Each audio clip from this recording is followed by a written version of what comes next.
আমিরের জামাত কি আওয়ামী লীগ নিষিদ্ধ চান না? অনেকটা এরকমই মনে হচ্ছে যে না, আওয়ামী লীগ নিষিদ্ধ করা হোক, এটা জামাত ইসলামী চায় না। তাহলে জামাত কি ভুল করতে যাচ্ছে? এই আলোচনাটা আমাদের সামনে এসেছে। হ্যাঁ দর্শক, আপনি অবাক হলেও এটাই সত্য। এখন পর্যন্ত জামাত ইসলামের যে স্ট্যান্স, আমার কাছে মনে হয়েছে জামাত ইসলামী চায় না যে আওয়ামী লীগ নিষিদ্ধ হোক। কারণ আমিরের জামাতের একটা বক্তব্য এই সন্দেহের জন্ম দিয়েছে। আমি রিপোর্টটা একটু আগে শুনাই, তারপরে জামাত ভুল করছে কিনা এটা বিশ্লেষণ করব। আমি আওয়ামী লীগ নিষিদ্ধ চাই, আপনারাও চান, বিএনপিও কিন্তু চায়, গণ অধিকার পরিষদ আরও অনেকে, কর্নেল অলি তো আওয়ামী লীগ নিষিদ্ধ এবং নিবন্ধনের দাবি আনুষ্ঠানিকভাবে জানিয়েছেন। এর মানে দেশের মানুষ আওয়ামী লীগ নিষিদ্ধ চায়।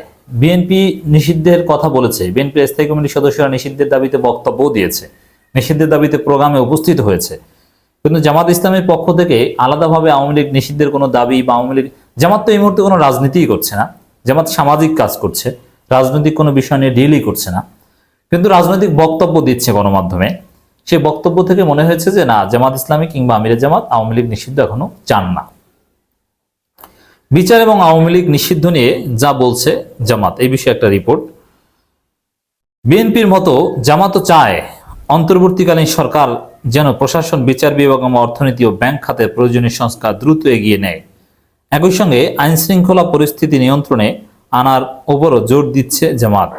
বলছে নির্বাচন কমিশন সংস্কার করে পুনর্গঠনের কথা। হ্যাঁ, এগুলো তো মৌলিক কথা, এগুলো তো করতে হবে।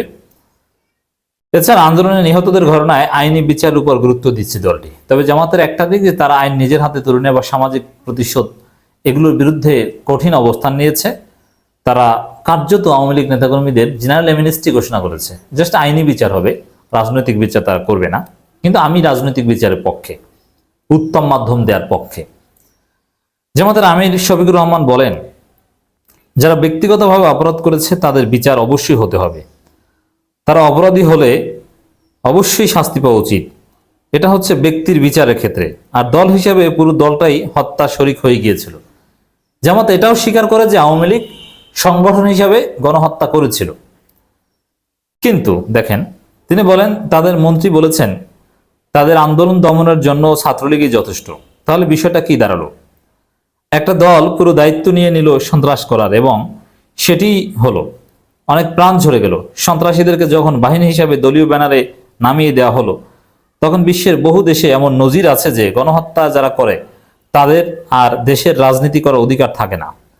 এর মানে আওয়ামী লীগকে নিষিদ্ধ করার পক্ষে যে যুক্তি আছে, আওয়ামী লীগের যে রাজনীতি করার অধিকার থাকতে পারে না, এই বিষয়ে কিন্তু আমিরে জামাত একমত। এটা বলছেন কোন কোন কারণে আওয়ামী লীগকে নিষিদ্ধ করা উচিত, আওয়ামী লীগের রাজনীতি থাকতে পারে না, এই কথা বলছেন। কিন্তু তবে জামাতের আমির জানাচ্ছেন তারা এখনো দল হিসেবে আওয়ামী লীগ নিষিদ্ধের দাবি জানাননি। এ বিষয়ে দলে কোনো সিদ্ধান্ত হয়নি বলে নিশ্চিত করেন শফিকুর রহমান। এটা তারা কি বোঝা যায় যে এখন পর্যন্ত আসলে আমির জামাত বা জামাত ইসলামী আওয়ামী লীগ নিষিদ্ধ চান না? যদি আওয়ামী লীগ নিষিদ্ধ চাইতো তাহলে নিষিদ্ধের পক্ষে যুক্তিগুলো দিয়ে তো বলে দিলেই হতো যে ঠিক আছে, আমরাও চাই আওয়ামী লীগ নিষিদ্ধ করা হোক, আওয়ামী লীগের নিবন্ধন বাতিল করা হোক। তারা এই কারণে, কারণটা তো আগেই বলেছেন যে এই কারণে তারা রাজনীতি করতে পারে না। উচিত, আমরা মনে করি উচিত। আর এখনো এই বিষয়ে সিদ্ধান্ত হয়নি বা দল হিসেবে নিষিদ্ধের দাবি জানায়নি, এভাবে বলার দরকার কি? সিদ্ধান্ত হয়নি বা মিটিংয়ে এজেন্ডা আকারে উঠেনি বা আনুষ্ঠানিকভাবে সংবাদ সম্মেলন করে আওয়ামী লীগ নিষিদ্ধের দাবি জানায়নি, এটা বলাটা বার্তা দেয় যে জামাত আসলে আওয়ামী লীগ নিষিদ্ধের পক্ষে নয়। যদি আওয়ামী লীগ নিষিদ্ধের পক্ষে থাকতো তাহলে বিষয়টা বলতো যে আমরা সিদ্ধান্ত নেই বা না নেই, আমরা নিষিদ্ধ অবশ্যই চাই, ব্যক্তিগতভাবে আমি চাই, কিংবা জামাত চাইবে, জামাত বলবে ভবিষ্যতে আনুষ্ঠানিকভাবে আমরা আওয়ামী লীগ নিষিদ্ধ চাইবো, এভাবে বলে দিতে পারতো ইজিলি। কিন্তু আমরা সিদ্ধান্ত নেইনি, জানাইনি, একথা বলা মানে হচ্ছে যে আসলে জামাত আওয়ামী লীগ নিষিদ্ধ চায় না। এবং আমি এটাও বিশ্বাস করি যে ভবিষ্যতেও আওয়ামী লীগ নিষিদ্ধ জামাত চাইবে না। জামাত বলবে সংগঠন হিসেবে আওয়ামী লীগের বিচার করা হোক ট্রাইব্যুনালে, তারপরে আদালত যদি নিষিদ্ধ করে করবে। কিন্তু জামাতের পক্ষ থেকে আওয়ামী লীগ নিষিদ্ধের দাবি তারা করবে না, এটা আমার ধারণা। কেন করবে না, তার পক্ষে যুক্তি কি? এই বিষয়টাকে ভুল না, এটা ভুল না।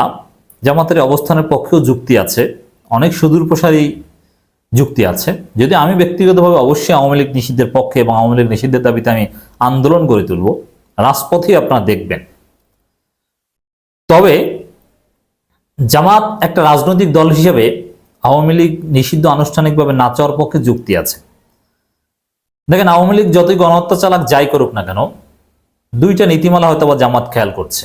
এক, কোনো রাজনৈতিক দলকে কলমের খোঁচায় কিংবা আদালতের মাধ্যমেও কার্যত নিষিদ্ধ করা যায় না। একটা রাজনৈতিক দল থাকবে কি থাকবে না, ইট ডিপেন্ডস অন পিপল। জনগণ যদি কোনো রাজনৈতিক দলকে বাঁচিয়ে রাখে, আদালত কিংবা সরকারি প্রজ্ঞাপন সেটা নিষিদ্ধ করতে পারে না।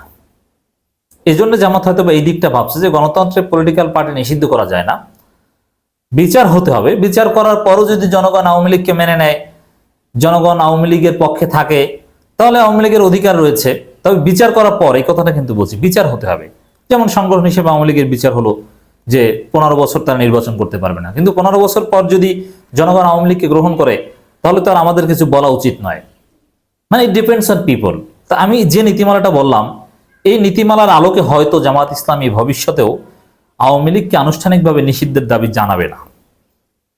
তবে আমি ব্যক্তিগতভাবে মনে করি যে সাময়িক সময়ের জন্য হলো নিষেধাজ্ঞা দেওয়া উচিত, তারপরে বিচার হবে। আর এটা ঠিক, জামাতের এটা ভুল না। এই যে নীতিমালাটা বললাম, যে আসলে এটা জনগণের উপর নির্ভর করে। এক দল আর এক দলকে নিষিদ্ধের ব্যাপার ওইভাবে বলতে পারে না। তবে জামাত বলতে পারে আমরা আওয়ামী লীগকে রাজনৈতিকভাবে মোকাবেলা করব, মানুষ যাতে আওয়ামী লীগ না করে এই জন্য আমরা কাজ করবো, কাউন্সিলিং করবো, এভাবে জামাত বলতে পারে।